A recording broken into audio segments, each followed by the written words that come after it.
Hello, नमस्कार मंडळी. मला माहिती आहे मी सगळेच व्हिडिओ लेट टाकते आहे.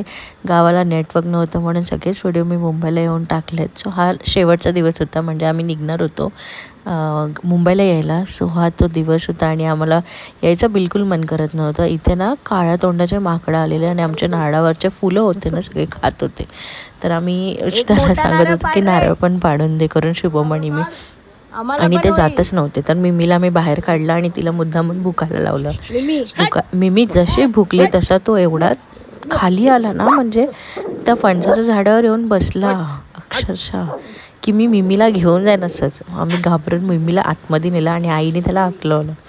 मग थोड्या वेळाने मिमीला वॉक करवलं आणि आमच्या बॅग इथे पॅक झाल्या होत्या सगळ्या. नाश्ता करायचं बाकी होतं. मन तर अजिबात नव्हतं मुंबईला यायचं. मग भाकरी आणि सुकटचा मस्त नाश्ता केला गरमागरम आणि मग आम्ही जायला निघालो स्टॉपवर. पप्पांची खूप घाई चालू होती आमच्या. मग आहे ना, इथे श्रीनयला बाय केलं. त्याला मिमी भरपूर जास्त आवडते. सो त्याला बाय केलं, सगळ्यांना बाय केलं आणि निघालो स्टॉपकडे जायला.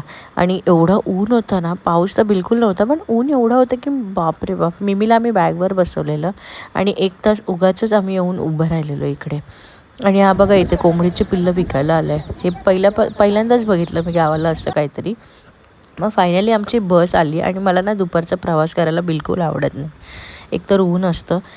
सो हा मस्त असा गावचा व्ह्यू बघितला आणि बाय बाय केलं गावाला. आणि नंतर माणगावला पोचल्यावर एवढी ट्रॅफिक होती ना, बापरे. म्हणजे आज ट्रॅफिकच भेटत होती. वडखळला गेलो आणि तिथून ब्रिजवरून काढायचं गाडी, तर यांनी खालून घेतली आणि एवढा ट्रॅफिक लागला ना अचानक, काय माहिती. ड्रायव्हर नवीन होता, घाटावरचा होता आणि त्याला रस्ते माहिती नव्हते. तर त्याने गाडी खालून राहिली. 2 तास, 4 वाजले आम्ही इथेच उभे होतो 2 तास.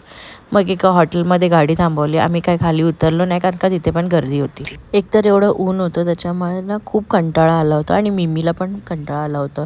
गरमच होत होतं. आणि हा ना नदीचा व्ह्यू होता, तो मला खूप जास्त आवडला. आणि मग 8 वाजता घरी आलो आणि मिमीला पहिला आम्ही घरी येऊन आलो. खूपच वैतागलेलो. ओके बाय, भेटूया नवीन व्हिडिओमध्ये.